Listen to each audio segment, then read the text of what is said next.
What's up, y'all? It's your girl Shay Renee, and we are back to talk about the Real Housewives of New York, season 14, episode 1. And can I tell y'all something? I love this reboot.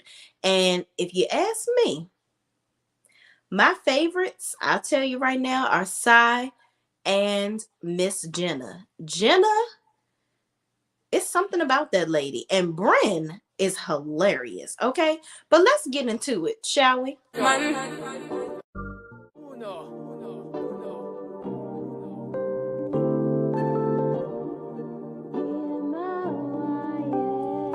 ball in a life, man. Go on with it, go on with it. Do us. So we are coming here with a force. Yeah. Blessing the reap and we coursing on.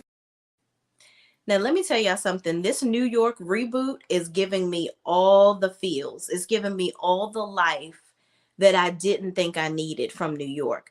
Like, I thought that I was really going to miss the whole Sonia, Ramona, Luann, Dorinda whole situation. Like, I really thought that I was going to miss that dynamic.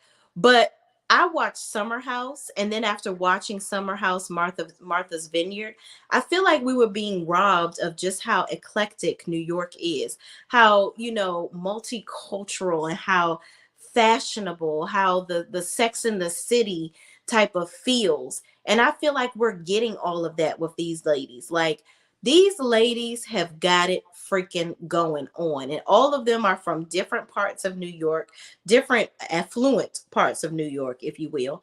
And all of them have different lifestyles. And I just really love it. Like, it's really giving me the Sex in the City vibes that I was looking for. And I like that everybody knows each other. Like, everybody is friends, okay? Everybody has been around each other in some capacity, either working together or they've been friends for years. Okay. I think that there are some extensions of friendships. I think Jenna is semi new to the group. And there's one other person that I felt like was sort of new, the lady with the twins. But anyway, let's get into it. All right. So the episode starts off where Shay is at her brownstone and her two children are sitting on the couch. Her daughter London, which is 11, and her son Rio, age 6. Okay. They are so adorable. Apparently Shay is she is a social media influencer. So she's well known on YouTube and Instagram and all the different places. And even her friends are saying, no matter what Shay is selling, I'm buying it. Because if she endorses it, it's got to be a good product. And I can tell that she really, like, they edified her to the max. Like, anything that she's going to put her hands on, looking at her house and looking at her children, it's got to be the best of the best. Okay. So she says she needed to have the dishes done so people don't think that they don't do their dishes. And London comes over to help her do the dishes. So she talks about being like a regular around the way girl from New York when she was a young girl walking around the streets of New York, looking into people's brownstones saying, how do people live in houses like this? Like, how do they live here? And then now look at her living in the self same brownstones that she was wondering how much money these people make. How are they living in these houses? And now she's one of the people living in the houses, which kudos to her. And I love the fact that she was just a regular around the way girl, hanging out, doing the thing. And now she's living the life. So moving on. I skipped some stuff. So here we go. Bryn comes over with gifts. So Bryn is her friend. Bryn is cute. I like Bryn. Bryn has a very bubbly personality. She kind of gives me Sonia, okay? Because she, in her intro, said, if you make me mad, I might F your dad. I'm like, girl, okay, girl. I'm scared of you, Bryn. Okay. So Bryn but she has that very upbeat, bubbly personality. I feel like her comebacks are going to be good. I think she's the type of friend that will probably do some mischievous stuff, but you can't stay mad at her that long because she's so much fun and she's so cute. So she comes over, she has gifts for the kids. And then apparently their other friend Jessel is coming over. So Jessel has two twin boys, Akai and Rio. Okay, so both of them have sons named Rio. So, but Jessel's children, they bad as hell. Okay, they as bad as hell. Jessel need to be one of them parents that got a leash on their children. Okay. Now, granted, they are little. I think they only like 2 years old. Okay. So of course the terrible twos, they gonna get around the town and do some things. They gonna be loud. They gonna be crying, and it's double time because they twins. So they come over, and Bryn is like, size kids are just so cute, and they make my womb, just makes me want to have children. But Jessel's children makes it dry right on up. Okay. And she talks about Bryn apparently is closer to Cy than most of them, because she talks about how she really just loves Cy. She loves Cy's life. Cy is just so amazing. She's like, well, can I just be her? Let me just get rid of her and just step right into her life. That's how much she really feels that Cy is pretty much damn near perfect. So I guess Cy for the win. So Bryn and Cy talk about a rest. They all sit down to talk, and they talk about Bryn and Cy bailing on a restaurant that Aaron wanted to go to. So Aaron wanted to get all the girls together so that they can all hang out. And Aaron's husband was there, and Jessel's husband was there. But Bryn and Cy ended up leaving and going to another restaurant. I think they were saying the restaurant was Hooters. I don't know if that was the name of it or not, because Bravo then blanked it out, because apparently they ain't get permission to say the daggone restaurant's name. So I think it's Hooters. That would be the only place that would make sense, where they were like, oh, this is just not chic enough for us or whatever. But Aaron was saying in a parallel scene, because she went to go and have a conversation with Uba. Uba is one of their other friends. Uba, oh my God, Uba is gorgeous. Her skin is so beautifully flawless. She's tall. She's a supermodel. I think she's actually cousins with the girl from Dubai, which is absolutely stunning as well. But Uba, oh, she's gorgeous. I love beautiful, creamy chocolate skin. So anyway, Aaron is in a parallel scene talking to Uba, telling her about the fact that she didn't like that Cy and Bryn bailed on the restaurant, and they went to some other restaurant and was all over Instagram having a good old time. But Bryn was like, she wasn't feeling good and she wasn't coming, and Cy just didn't come or whatever. And y'all on Instagram basically gloating about it. I'm like, that's real rude though, y'all. Your friend was trying to get y'all all together. Aaron's trying to get y'all all together, and you want to go do your own thing. So then Bryn tells this whole cockamamie story about cheese. So apparently Aaron, all of them were together, and Aaron had a cheese plate. And Cy says, what is this? And she says, oh, it's a charcuterie board. And she was like, it's cheese or whatever. And she was like, oh, that's weird, or something like that. That's what Cy said. So Aaron really didn't think anything of it, and she let it go. But Bryn made it a big old deal, and she told Cy that apparently Aaron had a problem with her over her saying something about the cheese. I don't know. The mouse ran away with the cheese. Child, I don't know. It was just a whole stupid argument with me. So apparently Aaron just gets mad at people all the time for small stuff, because Bryn was like, Aaron always has an attitude, so what's new? But Aaron does seem like she kind of, I don't know, she seemed a little moody, child. But moving on. After everybody talked about the whole restaurant situation, Jessel is at home with her husband, Pavitt, and her mother. And Jessel is complaining about them cleaning every 5 minutes. Like, she's over there wiping stuff down. Then she tells Pavitt to go out of the room, because he's sitting in his kitchen that he pays his good money for, in his dining room, doing some work. And she's like, how long are you going to be out here? Yeah, can you like do whatever you're doing like somewhere else, because Jenna was coming over. So he's like, well, damn, this is my house. I can't even sit over here and do what I want to do. So he, I guess, relocates to another room. I'm like, damn, Jessel, that's how you talk to your husband? Girl, okay, I guess. Mm, he like it, I love it.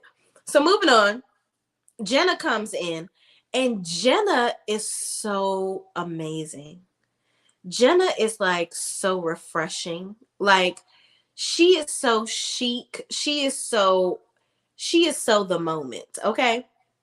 Jenna is like, She is like Carol Raswell, and I loved me some Carol. Okay, Carol was that girl, but I feel like she's like a well dressed Carol.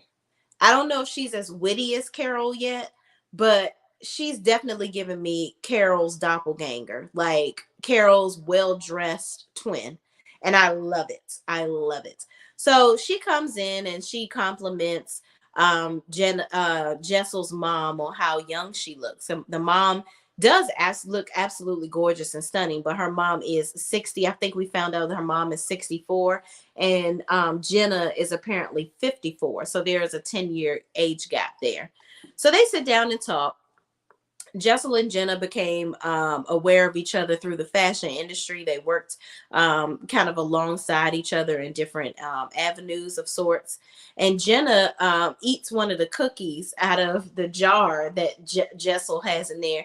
And she's like, oh, these are good. And they're both looking, the husband and Jessel are looking at her like, you just reached in and ate our damn cookies. But I'm like, okay, was it just for decoration or can people eat them? And Pavitt was like, oh no, they're good cookies. We eat them all the time. I'm like, do y'all? Because this thing look full.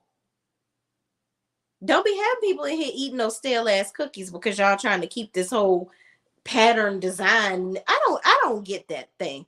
Because I be seeing, this is just a side note. I always see Khloe Kardashian. All of the Kardashians have the little cookies. Is that like a rich people thing, stacking the cookies in a clear container where don't nobody eat them? That's weird. That's something they kept on saying throughout this episode.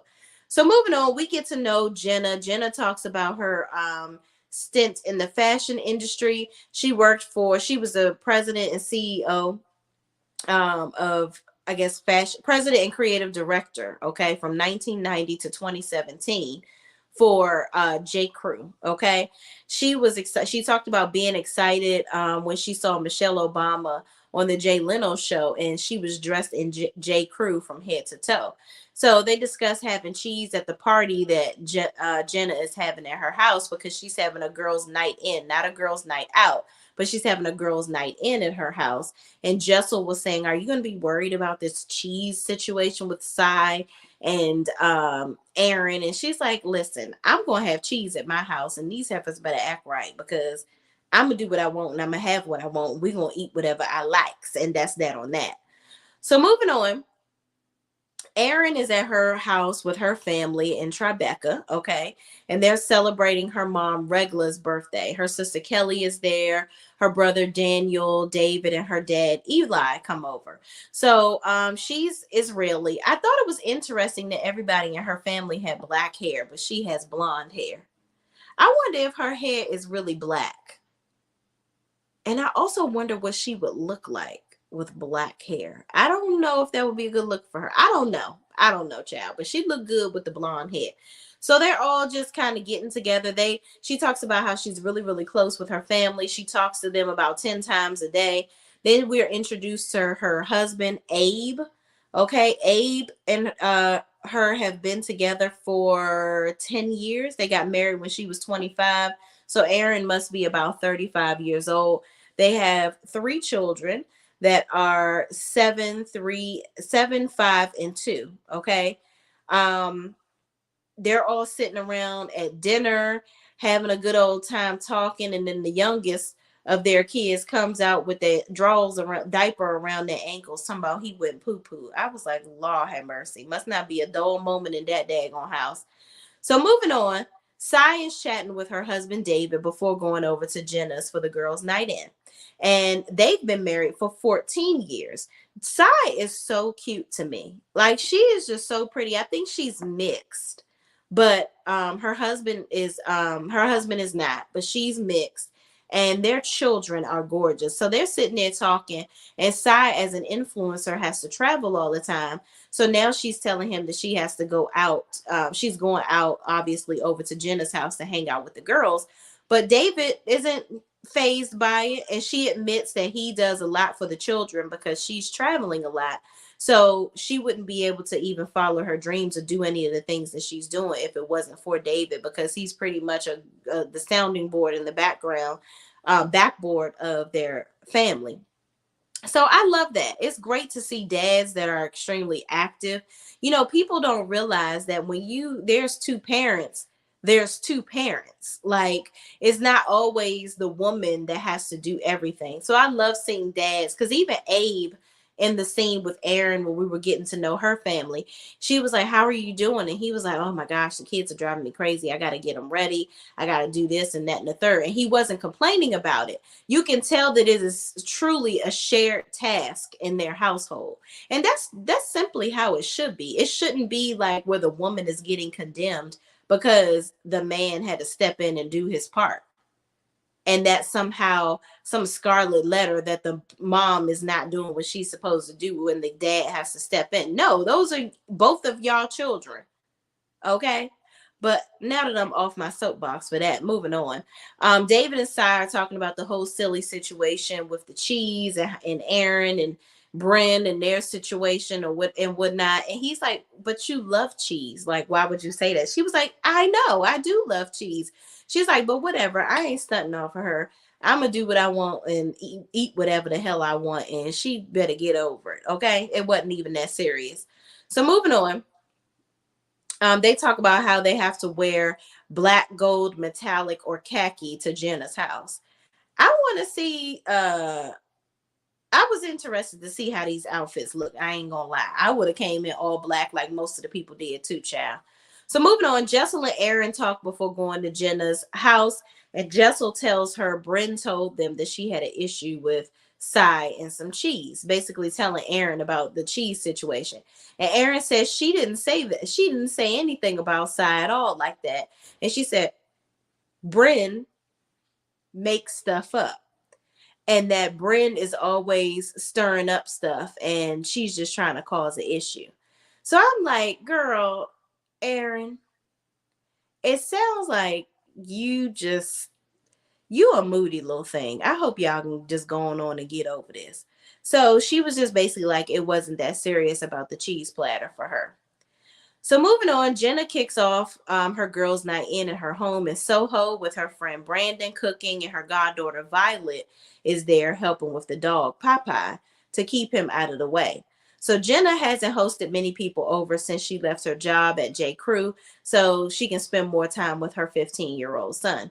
But I think that I've read that Jenna left J. Crew and now she has her own business improving eyelashes or something like that. Like she don't quote me. This is alleged. I don't know, but I read online somewhere that she has her own company. She did something that helped her eyelashes to grow, and now she has a business where she has a product that helps people's eyelashes grow. So kudos to her for that. Because I can imagine she probably left a huge salary at J. Crew, and the way that she dresses, I know she was doing well with that company, and they probably miss her. So moving on, um, where are we at? Jenna hasn't hosted anybody. She has her 15-year-old son Beckett that she has joint custody of. And Aaron is the first one to arrive at the house, and she talks about Jenna being an enigma. Okay, she doesn't like dill, but she likes parsley. She loves olives, but not the black ones. I'm like, okay, well, she like what she like, child. And she says she's a bit of Aaron says that Jenna is a bit of an oddball. So they walk into Jenna's shoe closet, child. Jenna's shoe closet is absolutely amazing. She said that she has over 380 pair of shoes. And she said that's with her giving away some, but then buying some more. So Erin is a real estate agent in New York. So she talks about how the way that they walk around the apartment, because she loves Jenna's apartment, but she talks about how it's just really just made just for Jenna, and resale will probably be hard because of how big the closet is. It takes up a lot of the space in the house in the bedroom, and then the rest of the space in the house is just kind of small. And I can see that, but it's like, okay, well, she has it the way she wants it. She's pretty much a single woman, and she has one kid. Long as she got space for him and her shoes, I guess she good. So moving on, Jessel and Cy arrive, and there's a lot of cheese. Okay, Nobody is wearing khaki until Uba arrives with a leopard print of sorts. So I guess she kind of got the assignment. So Jenna says khaki is a color, not just chinos or khakis. And I think I think Aaron said that she just made that up. So made this whole color scheme up just so she could say that khaki is not just khakis and chinos. But I'm like, okay, y'all, whatever. Just say that y'all couldn't follow the theme like her, because she sure had on a khaki shirt and she did the whole thing. Okay. She had every one of all the colors with the metallic tassels around her neck and all. Okay. So moving on. Erin discusses Bryn being late and how she was mad that her and Sai left to go to Casa Cipriano. And Sai admitted that she didn't want to go to, I believe they said Hooters, but whatever. She didn't want to go to whatever the restaurant was that they were going to. And Erin says she appreciates Sai for being honest. At least she didn't lie to her. And that's why she don't have any issues with Sai, because Sai is being honest and she's not beating around the bush. So Bryn comes late. Bryn knew what she was doing. Bryn wanted to come in there late because she ain't want to be sitting up there arguing with Aaron. And she knew that Aaron was going to give her a verbal beatdown. And she wasn't ready for that. So I guess she felt like if she comes in late, then she could just be her bubbly self and they would have, the party would be great. And then she ain't got to worry about dealing with Miss Aaron. But little did she know that didn't make anything better. So the ladies sit down. Bryn finally comes. The ladies sit down to play a game, and they ask all these little weird sexual questions and whatnot. Um, Erin talks about her husband not wanting to finish until she's finished. And then Jenna says she likes being with women more because she knows that they both will finish together. If y'all read between the lines as to what finish means, okay? So then they talk about what they're addicted to. And Uba says that she's addicted to bananas. And they were like, bananas? She was like, yeah, I eat like 5 or 6 bananas a day. And somebody was like, no wonder you're constipated. I'm like, child, I don't know if bananas make you constipated. I don't know, but I ain't never ate that damn many bananas in a day. But who knows? Set yourself off, Uber. So they discussed the cheese situation with Sai because Erin used that as a way to segue herself into talking about that, because she had been holding it in all that time and now she finally ready to release on Bryn and Sai. So she talks about, points to Bryn and says, you made up this whole situation with this cheese stuff with Sai. That didn't even happen. She's like, why did you say that? And then why'd you ditch us on the restaurant or whatever? So now Bryn is like caught in the hot seat. So Erin says, well, let's go in the back and finish this conversation, because Jenna is like, I don't even want to have y'all arguing up in my damn house. Like, this is, we supposed to be having a girls' night in, having a good time. How we go from talking about sex to now we talking about y'all fighting over some daggone cheese and who didn't go to a restaurant. Like, this is just team too much. So Erin says, fine, let's finish the conversation. Let's go in the back. So they go in the back to Jenna's bedroom and they're sitting on her bed. Now, I don't know about y'all, but my sister would have killed me if I had been sitting on her bed in my street clothes. I don't know about these people sitting on nobody's bed in their street clothes. I just don't know. I don't know. I don't know. I don't even know if I would really want people sitting on my bed in their street clothes. But hey, they went back there and sat on her bed in their street clothes and they talked about it and hashed it out. So they realized that the juice ain't really worth the squeeze for this argument. Bryn apologizes and, she says, can we just move on? And Erin is like, you know what? I can't stay mad at Bryn that long anyway. She's a cool chick. She's funny. Like, we have a good time. I can't even stay mad at her that long.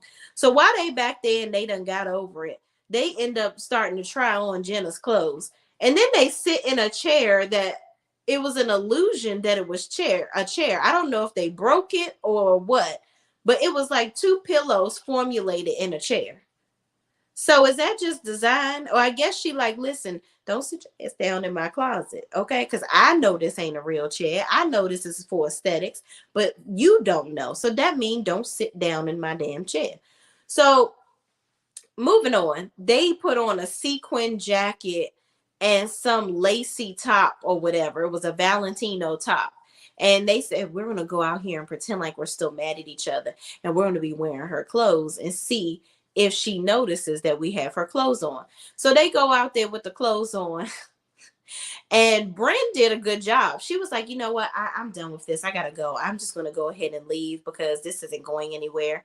And Erin can't hold it in for nothing. She come out there laughing and whatnot. So Bryn is like, you done blew our daggone cover, but okay, whatever. So they get to hugging each other. Jenna looks mortified because lace and sequins don't mix. And she's like, oh my gosh, that's a Valentino top. Okay, I'm okay. I don't really care. But like lace and sequins don't work. So they finally got themselves detached from each other. But all the ladies are laughing and having a good old time. I love this reboot. This is amazing. Bravo, you're on to something. I can't wait to see how these relationships progress. But this basically embodies everything that Real Housewives should be, showing the glitz and glam behind the gate, you know, the people that are actually housewives. On For the most part, most of the people on this show are actually married, they have children. You're seeing that lifestyle, and that's what this whole series should be about. And I love it. This is definitely a good detailed, this is a great show. This is going to be a great show. I can just see it. All right, y'all. Thank y'all for watching. Please, please, please don't forget to like, comment, subscribe, and share this video with anybody else that is watching New York, the reboot, with us too. And I will see you in the next video. Peace out.